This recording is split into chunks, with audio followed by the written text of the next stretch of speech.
I have spoken of the profoundly significant battle which took place in the spiritual regions of the world between the early 1840s and the autumn of 1879. This was one of the battles which occur repeatedly in world and human evolution and are customarily represented by the image of Michael or St. George fighting the dragon.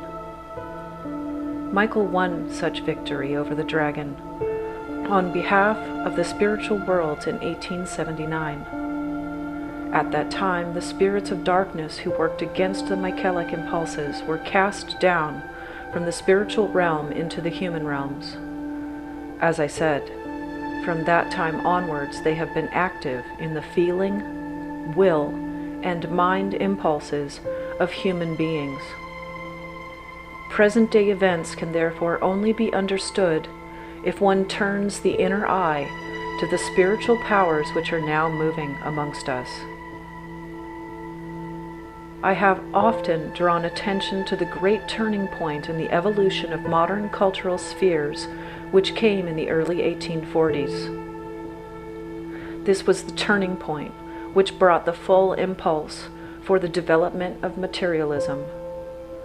Materialism could only develop in consequence of major occurrences in the spiritual world, which then continued in a downward direction and gradually caused materialistic impulses to be instilled into humanity. If one turns one's attention to the spiritual world during the 1820s and 1830s, when the souls which were later to enter into human bodies were still in that world, one finds that the souls which were about to descend had certain impulses, which among other things were due to the fact that for millennia they had been bound to particular families, tribes, nations, and races each time they were on earth. From the 1840s onwards, these souls were meant to make the decision to enter into particular bodies. For the spirits of light who sent their impulses into human souls were, of course, guiding human evolution according to the old blood bonds. And so the human souls in the spiritual worlds had certain impulses to follow the ancient human karma on entering into bodies, which were to be the population in the second half of the 19th and early 20th centuries. The spirits of light were using the old measures of controlling and guiding these souls. The spirits of darkness wanted to gain control over this.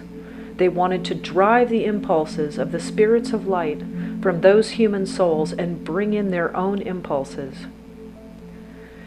If the spirits of darkness had won the battle in 1879, the relationship between human bodies and souls would have been utterly different from what it actually has become in people born after 1879. Different souls would have been in different bodies, and the planning according to which human affairs on earth were ordered would have been according to the ideal of the spirits of darkness. But it is not. Thanks to the victory that Michael won over the dragon in the autumn of 1879, this could not happen. Anyone who thinks that the right connections between the physical and spiritual worlds can be found by using the physical intellect is very much in error. This approach will normally give the wrong result, because the rules of logic used are those of the physical sciences. These apply only to the physical world. However, they do not apply to the relationship between the physical and the spiritual worlds. This, then, was one way in which the battle for the blood was reflected. The spirits of darkness wanted to prevent spiritual experiences, living experience of the spirit, from coming down into human souls. This was bound to come about gradually after their fall in 1879. The spirits of darkness are now among us.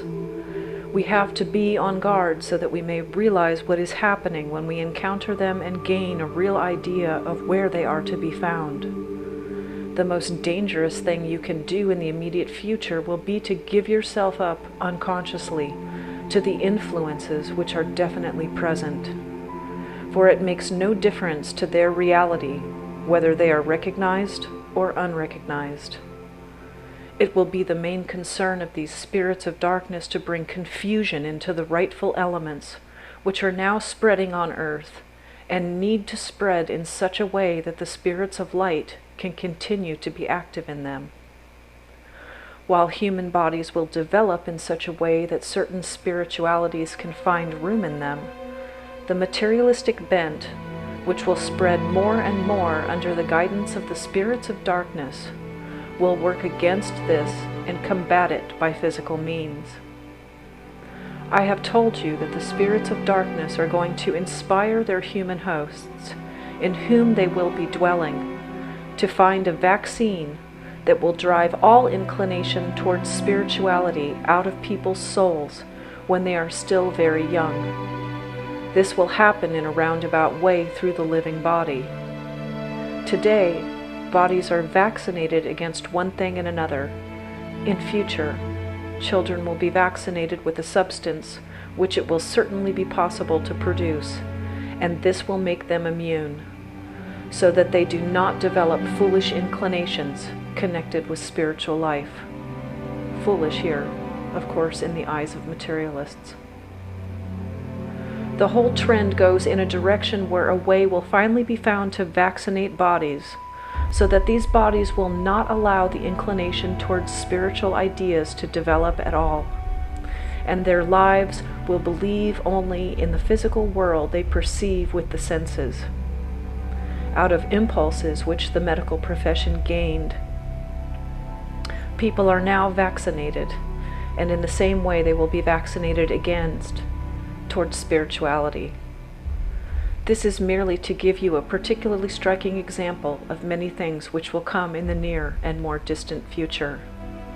The aim being to bring confusion into the impulses which want to stream down to earth after the victory of the spirits of light. The first step must be to throw people's views into confusion, turning their concepts and ideas inside out. This is a serious thing and must be watched with care, for it is part of some highly important elements which will be the background to elements now in preparation. I am choosing my words with great care. I am saying in preparation because I am fully aware that to say in preparation after the events which have taken place in the last 3 years is something significant. Anyone who is able to see more deeply into these matters knows them to be preparations. Only superficial people can believe that this war, which is not a war of the old kind, will tomorrow or the day after be followed by a peace of the old kind. You will have to be very superficial to believe this. Many will believe it, of course, if outer events appear to be in accord with the notions some people have. They will fail to realize what actually lies dormant beneath the surface. It would be good if many people could realize the extent to which they are under illusions, for it was the ideal of the spirits of darkness before 1879 and has been even more so since they walk amongst us in the human realms since 1879, to spin a web of illusion over human beings and into human brains and let illusions stream through human hearts. Large sections of humanity find it easiest to ascribe greatness and farsightedness to ideas which have arisen in a brain as limited as that of someone just out of teacher training college, who is let loose not just on a class of school children, but in this case, on the whole of humanity. Spirits of darkness are at work everywhere to befog human minds. One day people will waken from the mists and vapors in which they are now asleep, and they will find it hard to understand how people could have allowed themselves to be kept on leading reins without feeling embarrassed. A moment of waking will only come when people begin to feel embarrassed at policies which are possible today. It is difficult to say truth-inspired things today because they sound too much in opposition to the ideas which have been inculcated into people's heads. Humanity has a certain sum total of cultural achievements which come from older times. They are now being used up.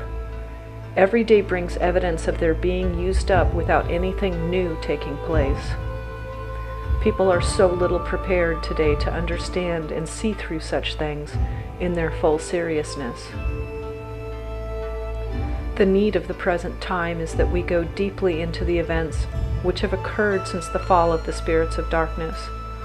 We must gain as much insight as possible into the events of the 1880s, 1890s, and the first 2 decades of the 20th century. People are utterly confused in their judgment with regard to them. The events in which we are now caught up today indicate where humanity stands now.